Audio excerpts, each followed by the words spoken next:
Seja muito bem-vindo à terceira temporada de Hábitos e Mudanças. Estamos no nosso terceiro programa desta temporada 3. Estamos tratando sobre o consumo e a mídia. Conosco está a Márcia Tolotti para mais dicas e informações. Tudo bem, Márcia? Seja bem-vinda. Tudo bem. Bom, hoje a gente vai abordar um tema muito interessante, recorrente da nossa vida, do dia a dia. As datas comemorativas. É aniversário, é Páscoa, é Dia das Mães, é casamento, é aniversário de casamento. Márcia, tem como passar incólume a isso, sem gastar tanto dinheiro? Eu já vi gente lamentando assim, ó, hoje tem aniversário da minha namorada, amanhã é da minha mãe e depois é Páscoa. Como faz, hein? Pois é um desafio. O presente, assim, é legal a gente pensar um pouquinho sobre qual é o significado do presentear. A gente tem um código social e que o presente faz parte desse código. E o que a gente diz quando dá um presente? Ele simboliza algo. Então a gente diz que a gente investiu tempo nessa pessoa, que a gente se preocupou, que nós temos um afeto por aquela pessoa e que a gente investe alguma quantia financeira também. Então o presente é bacana nesse sentido e a gente não tem como tirar o presente das relações sociais. Mas ele tem que ser algo simbólico, ele tem que ser algo para premiar, ele tem que ser algo especial. Aquela criança que espera um presente toda vez que vai ao supermercado, isso já não é mais um presente, isso vira uma obrigação, porque ele não tem esse caráter de ser especial e de simbolizar alguma coisa importante dentro dessa relação social. Então é legal a gente entender que o presente ele tem essa reciprocidade social.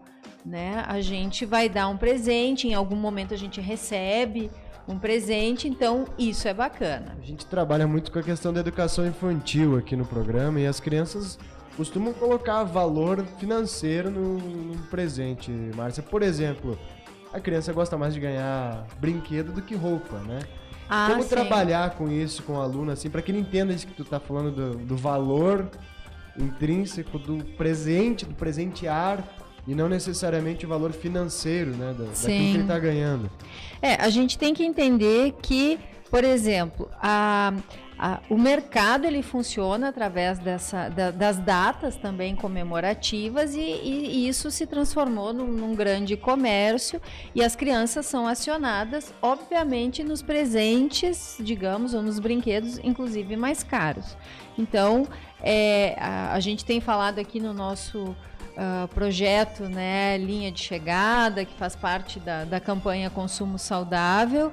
Que quem quiser, tiver interesse, acessa nosso site para poder ter, né, as informações todas e o programa mais completo. O site está passando aqui embaixo, ó, projetolinhadechegada.com.br. E as escolas podem ter acesso ao programa completo de forma gratuita. Bem, mas a questão é não deixar a criança... Então, uma criança não é um adolescente, é uma criança. Não vai dar roupa para a criança, né? Porque a criança tem a coisa do lúdico, então eu tenho que dar um presente. Eu posso até dar uma roupa, mas é legal eu dar um presente junto. Eu posso dar um livro, eu sempre dei livro para todas as crianças que eu conhecia, e nem por isso as crianças me odiaram, né? Mas ia um presentinho junto, um brinquedinho junto, né? Então o brinquedo era simbólico, a coisa mais importante era o livro, né? Então muitos foram desenvolvendo esse gosto, inclusive pela leitura por aí, né? Então o que os pais podem fazer? Desenvolver esse pensamento crítico com a criança. Então vamos lá, vamos falar um pouquinho sobre a Páscoa. Qual é a história da Páscoa? Por que se dá chocolate na Páscoa? Tá, não estou aqui fazendo nenhuma campanha contra o chocolate da Páscoa, mas é legal ter um pouquinho de visão da história, né, para entender o que significa isso. Eu já vi crianças disputando, né, na segunda-feira depois da Páscoa, eu ganhei 8 ovos, não, eu ganhei 7. Então isso não é uma coisa legal, não é uma coisa saudável. Quando as crianças começam a medir qual é mais amado, qual é mais bacana, qual é mais legal, pela quantidade de presente ou pelo valor do presente. Isso os pais têm que cortar se quiserem que seus filhos consigam ter uma relação e uma convivência social bacana. Os professores, na contrapartida, podem trabalhar com esses parâmetros. Qual é a história da Páscoa? Né? Por que entra o chocolate? Qual é o valor de um presente e não o preço? Né? Isso a gente já falou em outras oportunidades.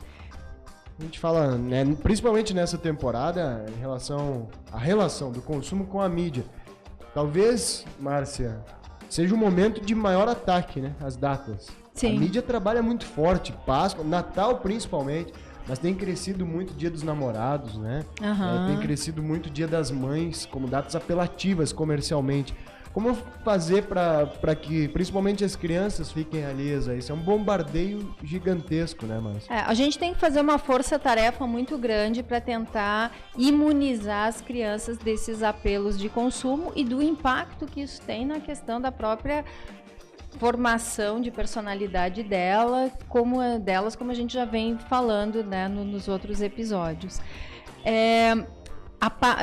Outro dado legal Natal é a data em que, posterior ao Natal, é onde, de 2 a 3 meses depois do Natal, o nível de endividamento das famílias sobe muito, porque as pessoas se sentem obrigadas muitas vezes a comprar aquilo que não conseguem, né, que não podem, e vão se endividar logo em seguida. A segunda maior data de endividamento depois, né, o segundo maior momento de endividamento depois de uma data é o Dia das Mães, né?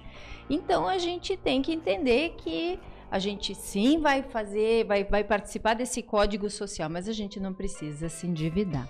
Tem uma curiosidade bem legal em relação ao Natal, que eu fui pesquisar a história do Papai Noel. Existe até um livro chamado Biografia do Papai Noel. Ele é finlandês mesmo? É verdade que ele é da Finlândia? Não, na verdade são mitos que foram construídos aí. E a figura do presenteador, de alguém que faz um bem e presenteia, começou a surgir no século XII. Tá? Então, ele foi, né, tem um consenso muito em relação a isso. Né? Passado alguns séculos, começa a surgir a figura do São Nicolau, que era, né, tem versões diferentes, mas que de qualquer maneira é alguém que vem e faz um bem e de alguma maneira presenteia. Mais ou menos em 1800, por aí,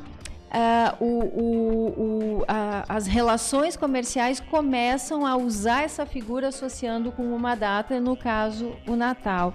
E um pouco mais adiante, o papai surge a figura, então ele é transformado, surge a figura do Papai Noel e depois ele vira um garoto propaganda.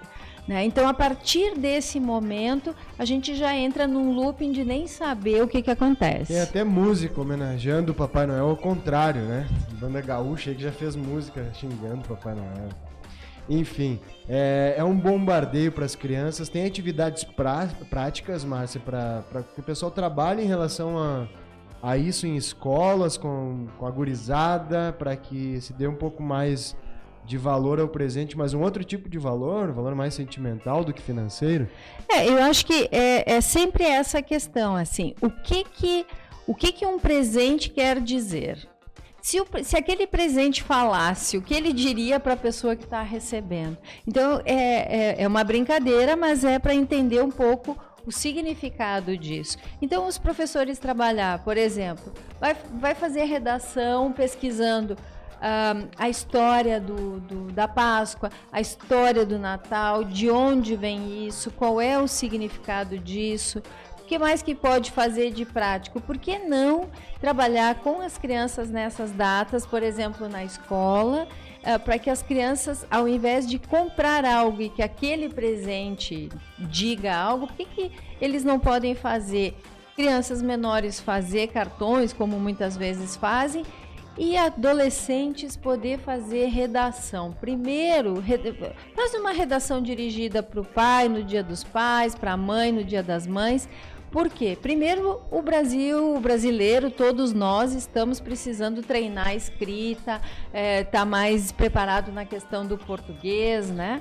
E depois, porque a gente pode aproveitar essas datas para dizer do sentimento e não só a gente terceirizar e só comprar. Que tal, né? Quem sabe a gente entendendo por que se dá presente, a gente pare de querer presentes ou pra quê, né? Gastar tanto.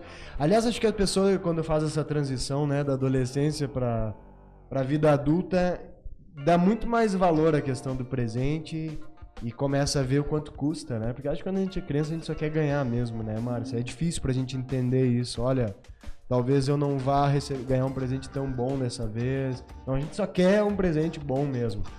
Quem sabe seja falta de educação. Quem sabe não, é falta de educação. Né? E de ter um pensamento um pouquinho mais crítico, mas...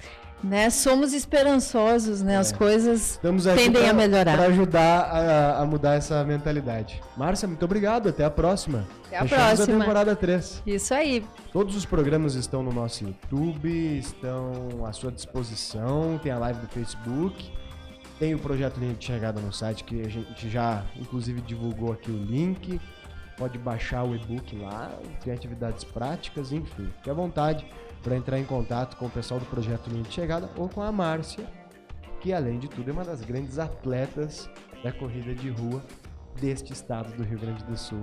Parabéns publicamente, viu, Márcia, pelos teus mais recentes resultados. Muito bem. Disciplina mental leva a gente a lugares longos e longes e bons lugares. E bons lugares. Tá bom. Muito obrigado, Márcia. Muito obrigado a você que esteve conosco. Hábitos e mudanças. Até mais.